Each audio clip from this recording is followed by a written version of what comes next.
Hello mga mare, tara samahan niyo akong kiligin ngayong araw. Charis. Hindi ko talaga akalain na meron palang regalo sa akin ng asawa ko ng anniversary namin. Kaya pala naisipan kong ilipat ang ref namin sa kusina dahil meron na nga akong ilalagay dito sa salas. Kanina nga umuwi ang asawa ko at daladala nga niya ang regalo niya daw sa akin at binibiro pa nga niya ako na pa-deliver nga lang daw sa kanya pero maya-maya lang ay binaba niya nga at nilagay niya nga dito sa garahe namin. Grabe, yung ngiti ko talaga abot hanggang tenga at tuwang-tuwa talaga ako. Kaya ito at napalinis nga ako ng bahay at nagpalit na nga din ako ng mga sofa cover dahil isang po na nga din yan na hindi napapalitan.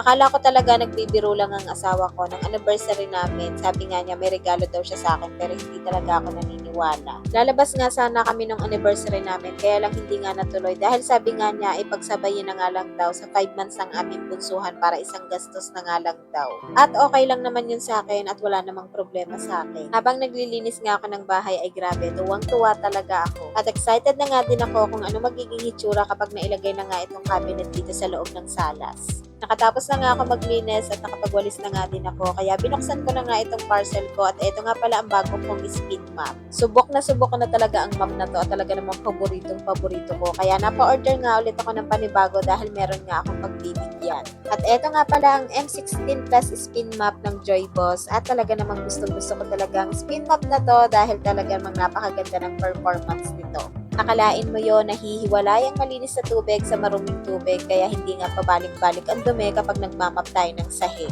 Napakadali nga lang din itong gamitin at talaga namang napaka-absorbent nga din ito.